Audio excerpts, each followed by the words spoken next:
Hello friends, welcome to lecture number 3.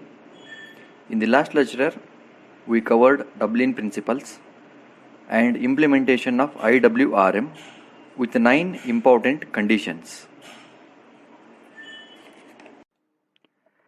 Next concepts are legislative and organizational framework, types of private sector involvement and forms of private sectors. These are the last two concepts in the third model. So here the first one that is a legislative and organizational framework. So here first we will understand what is the meaning of legislative and organizational framework or legislative framework. Here it says that it is the someone with the power to make laws or rules. For example, United States Congress. So it is called as legislative framework. Someone means it may be a institutions or any head of the institutions with the power. It makes the rules and regulations or laws. This activity is called as legislative framework. And this is the meaning of legislative and organizational framework. And here these are the four important terms are there which is listed here that comes under legislative and organizational framework. First one is policies, legal framework, organizational framework. Then the last one is financing and investment structures. By understanding these four terms, we are able to know this legislative and organizational framework properly. We need to understand these all four terms. So the second concept is that is types of private sector involvement and forms of private sectors. So these are the forms of private sectors listed below here. That is first one is financial, political, expertise, risk sharing. These four are the forms of private sectors. We will discuss in detail when we are in the second concept.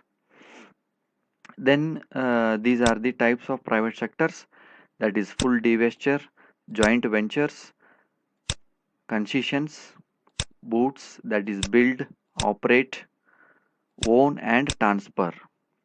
Then the next one is leasing. The last one is contracting out. Here is the Kannada meanings are there. If you are not able to understand or not able to get the meaning of particular word, then you may remember in terms of these meanings also. After covering the second part, we will see some important questions from the model number 3. In the point of view of examination, we will discuss what are the important questions and how they are going to ask the questions which is related to the model number 3. Then we will start the first one, that is a legislative and organizational framework.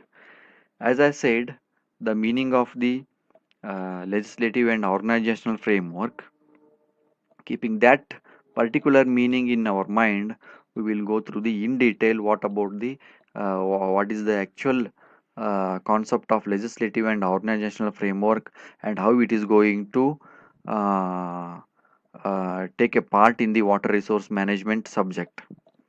So here a proper enabling environment establishes the rights. This is the main important word what I am telling here. A proper enabling environment establishes the rights and assets of all stakeholders. So the stakeholders means what? It may be individual as well as public and private sector, organizations and companies. And also it may be women as well as men, whether it may be the poorest or richest person. Whatever it may be, all kind of stakeholders are enable environment establish the rights and assets. Then while ensuring for environmental quality. This is called as legislative and organizational framework role in the water resource management. It is a proper enabling environment establishes the rights and assets while ensuring for for environmental quality. Then the enabling environmental essentially consists of rules of the games that are laid out as to achieve a sustainable balance between the social, economic, and environmental needs for water.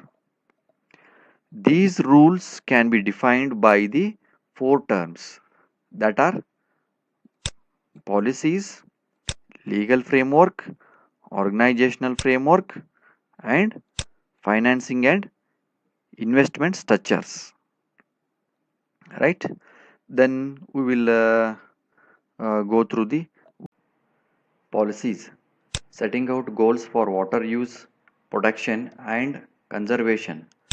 Policy development gives an opportunity for setting national objectives for the management of water resource and water service delivery with concern for overall development of goals.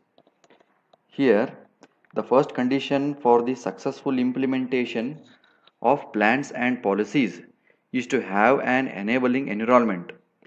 There must be national, provincial, and local policies, legislation, and institutions that make it possible for the desired decision to be taken and implemented. The role of the government is crucial. The reasons for the governmental investment are listed here. So in the policies, whatever the rules and regulations are made, that should be followed properly for betterment of the water resource systems. Water is a resource beyond property rights. It cannot be owned by private person. Water rights can be given to person or companies, but only the rights to use the water and not to own it. So here, for every stakeholders, they must be follow the rules and regulations made by the legislative frameworks that covers the policies and legal framework. In the legal framework, the rules to follow to achieve the policies and goals. Here the required water laws cover ownership of water, permits to use permits to use it. Whatever the government policies and water legislation, national and international cooperations institutions are made, the policies are there that should be followed very strictly to achieve the policies and goals or to fulfill the basic requirements of the legislative framework in the mean view of that is called as legal framework. Then the organizational framework. In the organizational framework, while the governance may be seen in a narrow political and administrative terms as decision making by the government, good government actually requires that all institutional actors involved managing water resource, including citizens, organizations, and private entities, work in a common direction.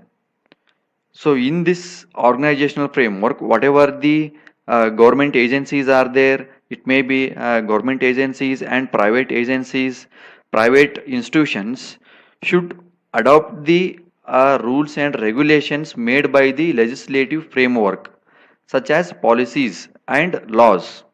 The organizational framework says that all the administratives and some kind of private sectors should adopt these rules and regulations to follow the legislative framework aspects. Then the financing and investment structures. In this financing and investment structures, whatever the private sectors or government agencies made the rules and adopted the system, by through that system we are using the water services For water services, we must pay at least some fund for the betterment and development of the existing systems. That includes the private sectors or some kind of institutions funds, any kinds of persons and stakeholders. They have to pay the amount for the existing systems to develop the present system.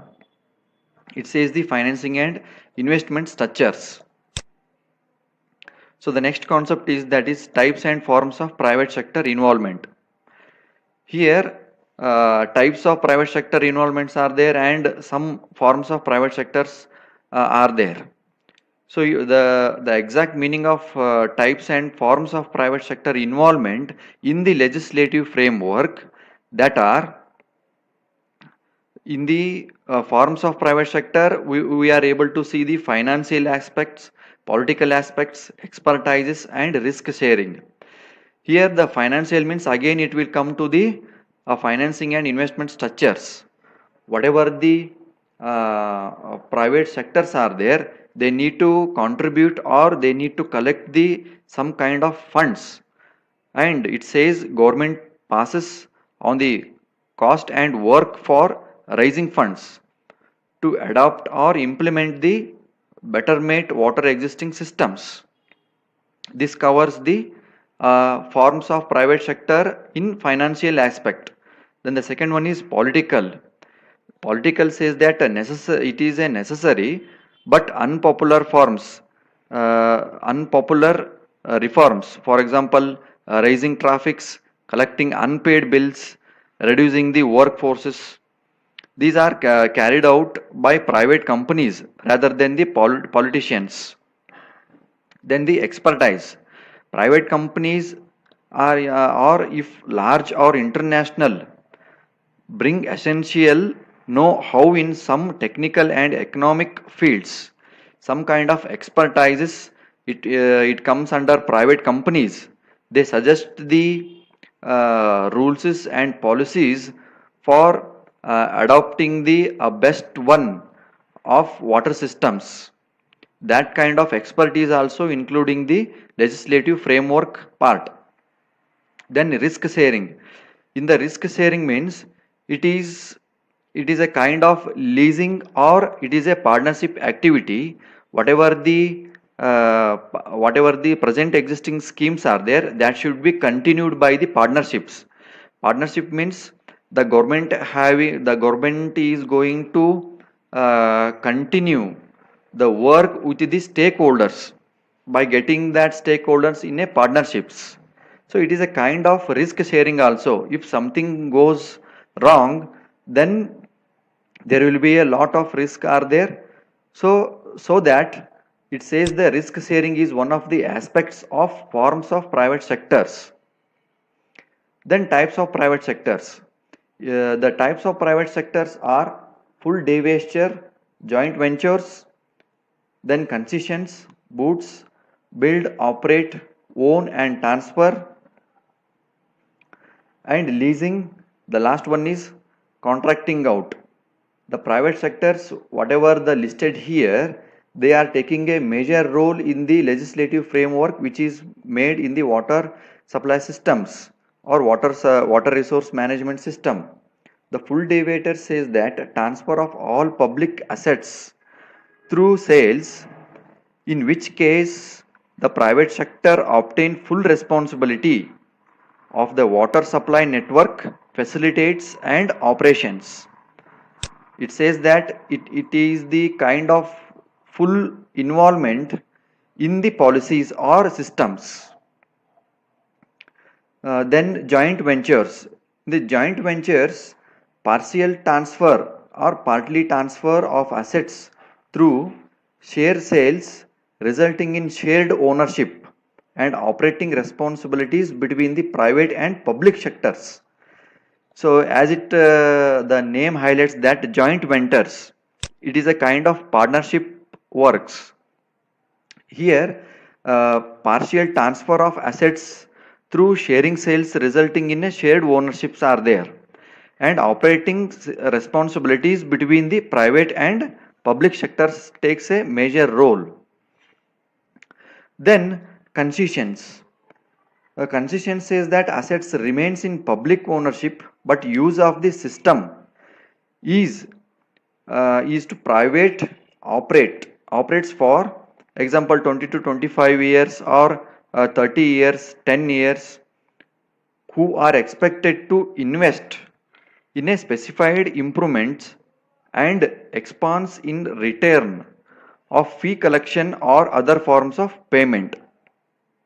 First they are going to provide the all kind of assessments, then it is expected to invest in a specified improvements and to expansion in returns of fee collections or other kinds of forms of payments.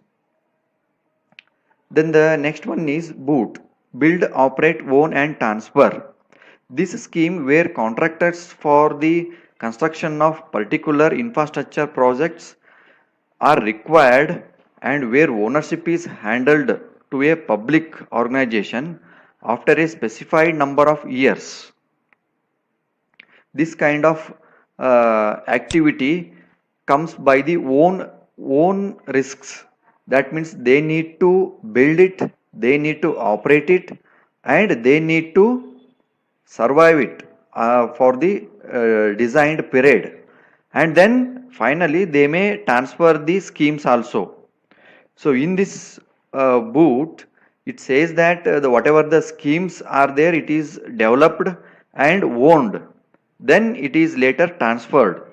That comes in the types of private sectors. Then the leasing. Leasing means it is the water system remains in public ownership, but it is leased to private operators. Whatever the government has executed or implemented the scheme, it may be leased for the private sectors also, and it is run for certain period. It is depends upon the agreements between private sector as well as the government. Then contracting out. As we already know that what is the meaning of contracting. The least it is the form of private sector involvement. A water undertaking subcontractor certain functions to private firms, example meter reading or collecting the funds. Even when water service are provided by the private sector, the government still has a key role in providing a clear regulatory frameworks and ensuring that the poor and secured and users are protected from excessive cost. So this kind of activity comes in under contracting out. It is a rules made by the one authority and it is handovering the private sectors, or it may be including private sector as well as government also. Here the government is also having a certain power to rule the policies, but it is contracting out means it is for the certain time only. It is not a lifespan or it is not a permanent. So this says about the private sector involvement in the water resource management systems. So finally, what we discussed in this model, we gone through the definition of water resource management. Then we came to know what is the integrated water resource management. That is the definition of IWRM. Then principles of IWRM, implementation of IWRM, legislative and organizational framework, meaning of legislative and organizational framework. Then types and forms of private sectors, that involvement in the IWRM. So we have covered these all concepts and gone through the in detail whatever the small concepts are there in between legislative and organizational framework, as well as the different types and forms of private sector involvement in the water resource schemes. Then we will discuss the some important questions. Here are the some important expected questions are there in the point of examination. The first question is, explain briefly the necessity of IWRM. So here it is asked for 5 marks. Don't bother about the marks. So here you need to explain the purpose of the IWRM, necessity of the IWRM, why it is required, what is the meaning of this integrated, and how it is going to change this water resource management system or make a stronger the water resource management existing systems. Then definition of IWRM is for 2 marks only. Then explain the Dublin principles. You need to explain that 4 Dublin principles with the example. Then the fourth one is explain some important conditions for implementing IWRM. That 9 conditions are there. 9 conditions are there. You need to explain the 9 conditions properly, how the implementation of IWRM takes place with the help of these 9 conditions. Then fifth one is write a note on legislative framework. So here you need to write the meaning of legislative framework and organizational framework as I explained in this lecture. Then you need to explain the policies and legal framework, financing and structures, so on. You need to explain that legislative framework. Then write a note on institutional framework. This is question number 6. Write a note on institutional framework. Here, if you consider any private sector, in that private sector, how they are going to work together and what are the assets are there in the institutional framework, how they are going to implement that policies as well as rules and regulations according to the institutions. That is institutional. Then the next question is what do you mean of private sector involvement? What are the private sector involvements and how they take the a major role in the water resource systems? You need to explain the private sector involvements. Then explain briefly necessity of private sector involvement. So here it is a brief explanation of necessity of private sector involvement, why it is required, why the private sectors are required. Then the last question is explain types of private sector involvements. So types of private sector involvements: full divestiture, joint ventures, then concession, boat, leasing, contracting. You need to explain these all terms. So here forms of private sectors: financial, political, expertise and risk sharing. So these 9 important questions are listed here. You need to practice it and consider it as the assignment work for the model number 3. Thank you one and all.